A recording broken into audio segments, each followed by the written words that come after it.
안녕하세요. 존비즈 글로벌의 존입니다. 오늘은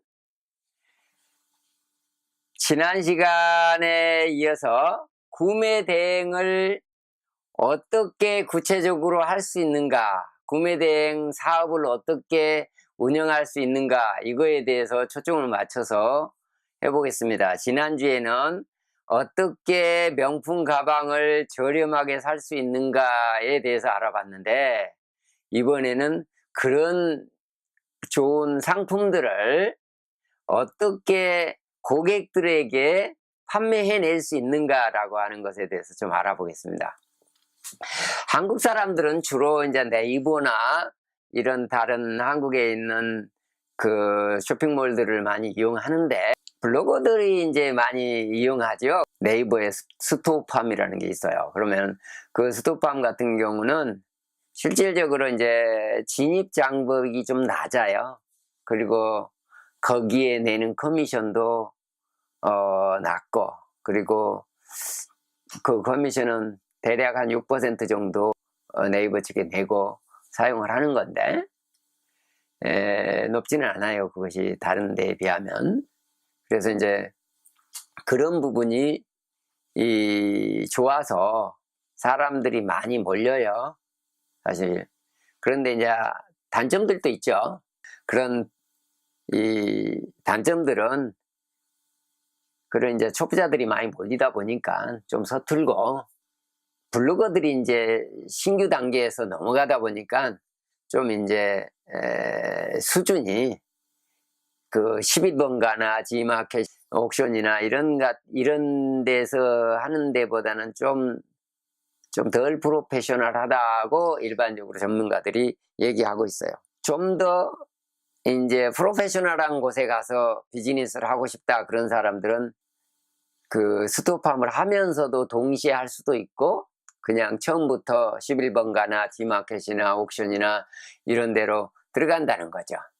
그래서 이런 곳에 입점을 하게 되면 대개 한 12% 정도, 약 2배 정도 되죠.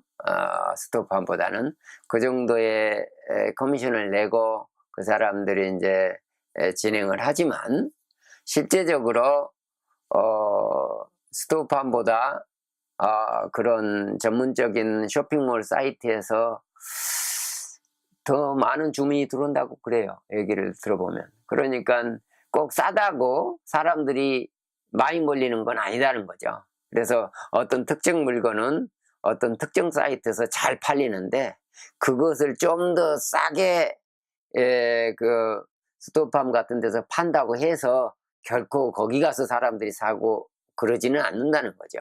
그래서 그 고객들이 선호하고 하는 사이트가 있다는 거죠. 그런 사이트에 가서 사는데, 그것이 이제 그런 전문 쇼핑몰이라는 거죠. 처음부터 제작 단계부터 전문적으로 쇼핑몰로 제작이 된 거니까. 이제 그런 부분이 있어서 좀 참고를 해야 될 것 같고, 거기에서 이제 어느 정도 물건을 이제 판매를 하는데, 사실 물건을 가져오는 것이 한국에서는 한계가 있어요. 이제 외국 물건을 팔려고 하니까. 한국에서 한국 물건을 판다 그러면은 그건 그렇게 문제가 되질 않지만, 외국에서 물건을 갖다가 한국에서 그걸 팔려고 하다 보니까 이제 도움의 손길을 거쳐가는 거죠. 예를 든다면 초기 단계에서는 자기가 그것을 해외에서 직구를 해서 그 고객들한테 판매해 주는 경우가 있고, 그런데 이제 요즘에는 해외에 이렇게 구매 대행 전문 업체들이 많이 생기다 보니까, 구매 대행 전문 업체들한테 조금 이제 도매 가격으로 좀 달라 그래가지고 서로 계약을 하고, 서로 영국에서 그 셀러한테는 좀 더 싸게 공급을 한다는 거죠. 여기에 있는 구매 대행 전문업자들이. 그래서 그것을 받아서 자기가 이제 좀 마진을 남기고 한국에서 이제 파는데, 이제 그런 것이 이제 어느 정도 기술을 좀 익히면 현장에 나오고 싶어 해요. 영국으로 직접 나와서 구매 대행을 하고 싶어 하는데, 영국에 나오면 자기들이 직접 구매 대행업을 운영하면서 영국에서 그런 그 11번가나 지마켓이나 무슨 옥션이나 그 다음 스푸도팜이나 이런 데서 물건을 올려놓고 그 구매가 들어오면 여기에서 직접 고객한테 직송을 한다는 거죠. 그렇게 이제 흘러가는데, 저의 고객 중에 한 사람은 이런 케이스가 있어요. 물론 이제 그 사람도 이제 제가 만난 게 저에게 영국 가서 비즈니스 할 수 있는 비자를 하나 주세요 해서 쭉 사정 들어보고 가능하겠다 생각을 해서 비즈니스 비자를 하나 해줬더니 영국에 왔어요.